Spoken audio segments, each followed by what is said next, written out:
I've got 3 game-changing tactics for anyone who's ever had a boss who's stolen an idea, who has potentially dissed you in front of colleagues, or pretended that you weren't involved in a project that you clearly were. Subscribe to my channel to get all the tactics you need to deal with common workplace challenges like this.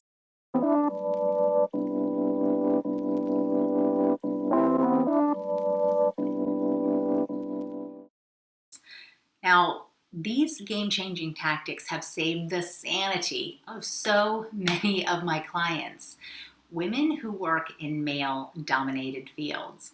And that's what I'm going to share with you today. I'm Dr. Suzanne Doyle-Morris, and I have spent the last 15 years helping women get the careers they love and promotions that they deserve. Tune in for 3 brilliant tips for dealing with undermining behavior. And if you stay to the end, you'll get an idea when exactly you should be looking for pastures new when you have had more than enough. The first thing is to recognize that sometimes an undermining boss, well, sometimes they just don't even realize that they're doing it. They're used to being in charge, time is short, and they want to get to a quick result. So before we get to any tactics, ask yourself if they mean to undermine you, or are they what I like to scientifically call an insensitive knucklehead? Or maybe they are actually an intentionally devious devil. Either way, the first of the 3 tactics, which can actually help you understand which type they actually are.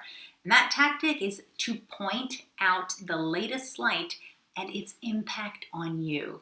Now, clearly, this is going to take courage, but if you're dealing with an insensitive knucklehead, their actions may actually be completely unintentional. So give them the benefit of the doubt. Their latest guffaw may be a complete oversight, but be very specific and give them an example.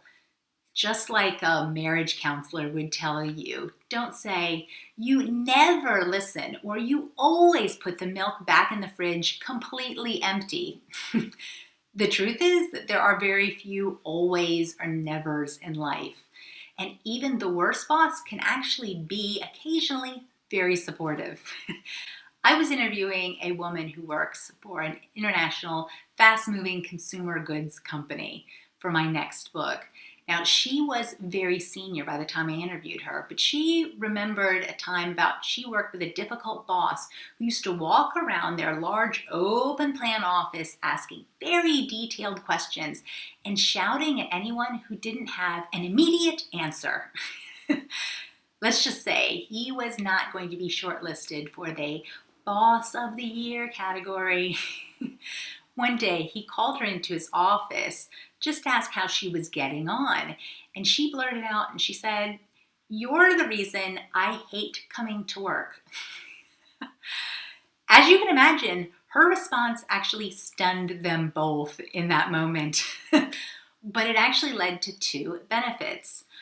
First, it sent a message that his behavior was noticed by a lot of people and that she wasn't willing to let it slide anymore. Secondly, it led to a very good conversation between the 2 of them about his style, which he'd always considered a form of banter. And he changed over time. In fact, he asked her for feedback routinely on how he was getting on every few months and what she noticed. And in time, he became an active advocate for her, simply because he actually respected that she'd stood up to him. But the point I'm making here is that he did not know how badly his behavior was affecting the people around him. He was socially what we like to call an awkward knucklehead. So calling him out was actually the right thing to do. So if you've ever worked for a socially awkward knucklehead, write "unintentional" in the comments below and share one thing that they did that drove you crazy. If, however, you are working with an intentionally devious devil who undermines you, one of my favorite tactics is simply to flatter them. They probably feel that they are superior and very important and uber busy.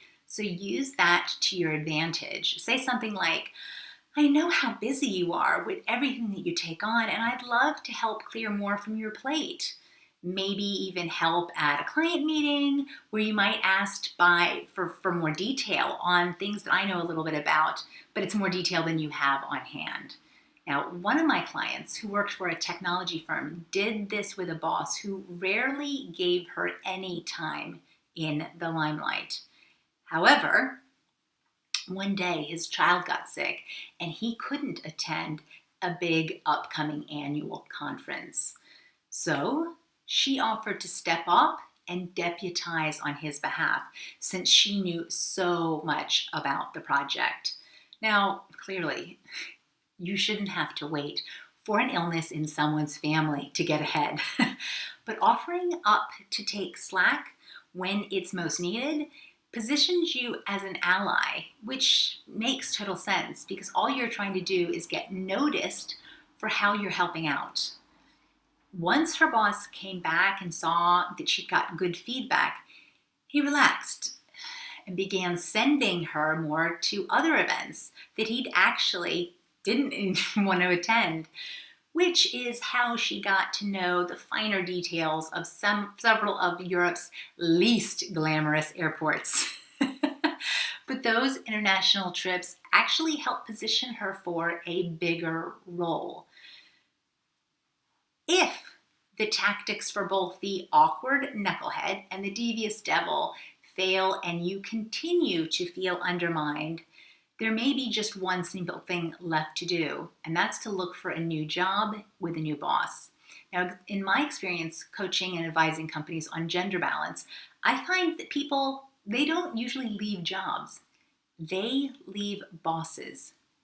If ultimately your boss undermines you and you can't get them on side through flattering or pointing out the impact of their behavior, even if it's time to move, even if the job looked great on paper, for some of my clients, moving away from a bad boss is a great motivator for seeking a promotion elsewhere.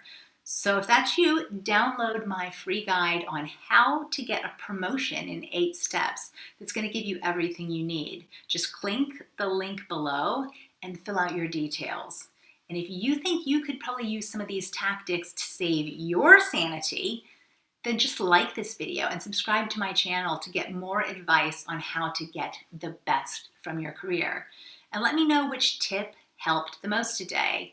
Then check out Common Workplace Challenges videos, which is its own playlist. So good luck in taking back control from being undermined. And if these tips work, or if you'd like me to cover other topics, well, come back and let me know in the comments section below.